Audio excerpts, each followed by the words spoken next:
Top 5 stories of the month, number 1. I'm 27. M. Last month, I started receiving packages at my apartment that weren't addressed to me. At first, I thought it was just a mistake. So I left the first couple of boxes by the mail room with a note saying they were delivered to the wrong address. But the packages kept coming. Sometimes 2 or 3 a day, all with different names, but my exact address. I called the delivery companies, but they all said the orders were legitimate and that they couldn't give me more information about who placed them. It was frustrating, but what really bothered me was that the packages started getting weirder. The first few were just random items, clothing, kitchenware, and even a few books. But then they started containing odd things like rubber ducks, neon wigs, and boxes full of marbles. Eventually, I decided to open one of the packages to see if I could find a clue about who was sending them. Inside, there was a small note with nothing but a smiley face drawn on it. No name, no explanation, just a smiley face. That's when I started to get freaked out. I asked my neighbors if they were receiving anything strange, but none of them had. I even checked with the building manager, who confirmed that no one had reported any other unusual deliveries. Last week, I received the strangest package yet. A box filled with postcards, each one from a different country, but all addressed to the one who knows. I have no idea what that means, and I'm starting to worry that someone's playing a bizarre prank on me, or worse, trying to send me a cryptic message. My friends think I should involve the police, but I'm hesitant, since technically nothing illegal has happened. My parents, on the other hand, think it's probably just a mix-up and that I should try to track down the sender more aggressively. I'm still not sure what to do, but the packages keep coming, and I'm getting more anxious with each one. Number 2. I'm 21. M. About a month ago, I started a new job at a local bookstore. I've always loved reading, so I was really excited to work there. But ever since I started, my manager has been giving me strange tasks. Instead of working the register or helping customers, she's had me alphabetizing the same section of books over and over, every single day. At first, I thought it was just a way to get me familiar with the store layout, but after 2 weeks of doing nothing but alphabetizing, I started to get suspicious. I asked my coworkers if they had to do this when they first started, and they all said no. Most of them were surprised I was still stuck in that section. I decided to ask my manager about it. I approached her one afternoon and asked if there was a reason I was only being assigned to alphabetizing. She just smiled and said, "You're doing such a great job with it, I didn't want to move you to something else." I felt like I wasn't getting the full story, so I pressed a little more, asking if there was something specific she wanted me to learn or if I had done something wrong. She just shrugged and told me to keep up the good work. Last week, I overheard 2 of my coworkers talking about how they never see me around the store. One of them joked that I must have a secret hiding spot in the back. That's when I realized how isolated I've been from the rest of the staff. I decided to talk to the assistant manager, who's usually more approachable. I asked if there was a reason I was only doing one task every day. He looked a bit uncomfortable and then admitted that the manager might be keeping me out of the way because she thinks I'm too young to handle the responsibilities of the other tasks. Apparently, she's worried that I might make mistakes that could cause issues with customers or the inventory. I was shocked. I've never given her any reason to doubt me, and I've worked in retail before without any problems. I felt frustrated and embarrassed that she didn't trust me to do anything else. After hearing that, I decided to confront my manager again, but this time with the intention of standing up for myself. I told her that I want to contribute more to the store and that I'm capable of handling a variety of tasks. I asked her to give me a chance to prove myself. She seemed taken aback by my directness, but finally agreed to let me work the register and help with inventory starting next week. I'm relieved that I'll finally get to do more, but part of me still feels uneasy about how this was handled.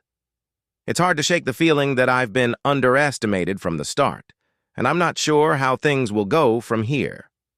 My friends think I did the right thing by speaking up, but they also warned me to be careful about how I approach things in the future, considering the power dynamics at play.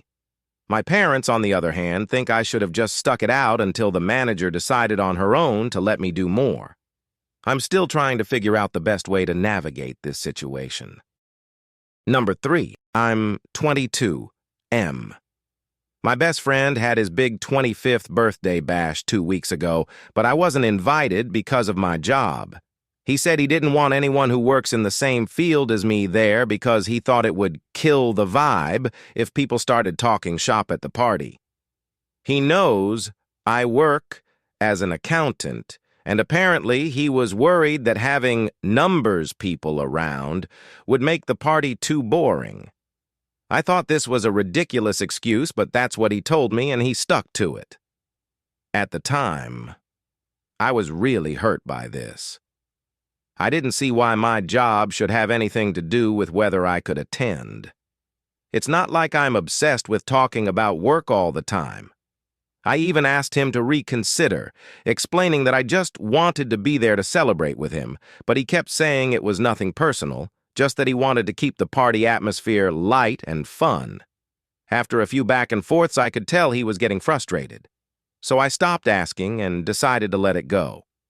I figured if he didn't want me there, then I didn't want to be there.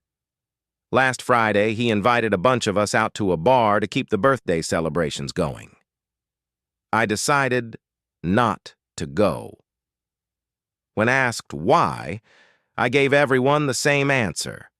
I didn't see the point in celebrating a birthday I wasn't welcome to in the first place. My other friends didn't say much initially and seemed to understand my decision.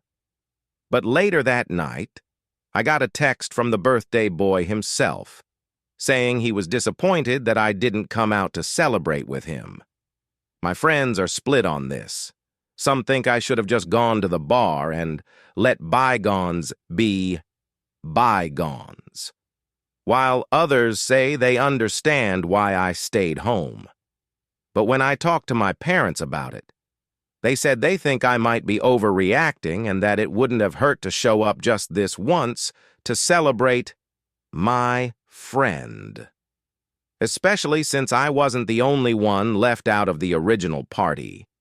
They pointed out that a couple of our other friends who also work in finance weren't invited either, but they did go to the bar.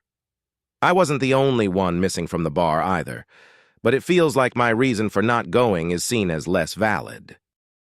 Number 4. I'm 30. M. Last month, I was unexpectedly promoted at work. It wasn't something I was aiming for or even expecting. I had been doing my job well, but there were others in the department who had been there longer and seemed more interested in moving up the ladder. But out of the blue, my boss called me into his office and offered me a managerial position. At first, I was thrilled. It felt great to be recognized, and the pay raise was a nice bonus. But almost immediately, I started noticing tension with my coworkers. Some of them had been eyeing for that position for years, and suddenly, I was their boss. The mood in the office changed overnight. People stopped chatting with me like they used to, and I overheard a few whispers that I didn't deserve the promotion. It's been a few weeks now, and things haven't gotten any better. I tried to have an open conversation with my team, acknowledging that the promotion was unexpected for me too, and that I want us all to work together as smoothly as possible. But it didn't seem to help. The atmosphere is still icy, and I'm starting to dread going to work. I'm torn because I want to do well in this new role, but I also don't want to be seen as someone who got the job unfairly. My friends tell me to just focus on doing my job well, and that people will eventually get over it. My parents think I should talk to my boss about the situation and see if he has any advice on how to handle the team. I'm stuck between trying to prove myself in this new position and not wanting to alienate the people I work with. Number 5. I'm 25F. 2 weeks ago, my landlord asked me to do him a favor while he was out of town. He said his cousin needed a place to stay for a few days, and since my apartment has a spare room, he asked if I could host him. I wasn't thrilled about the idea, but I didn't want to say no to my landlord, so I agreed.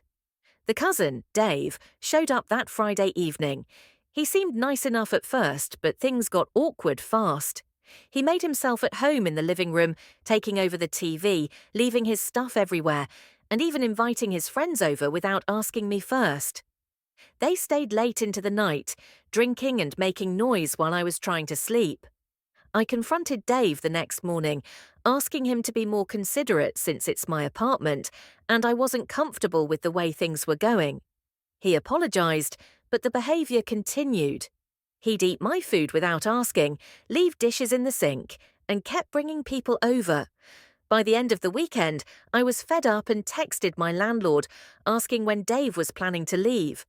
To my shock, my landlord replied saying he wasn't sure and that Dave might need to stay a bit longer. No exact timeline, just a vague, a bit longer. At this point, I'm feeling trapped in my own apartment. Dave isn't necessarily doing anything terrible, but he's completely disregarding my space and making me feel like a guest in my own home. I want to ask him to leave, but I'm worried about how that will affect my relationship with my landlord. My friends think I should be firm and tell Dave he has to go, regardless of what my landlord says. My parents, on the other hand, think I should try to tolerate it a little longer and work things out with my landlord directly. I'm stuck between wanting to reclaim my space and not wanting to cause any drama with the person who controls my lease. Thanks for watching, and don't forget to like and subscribe.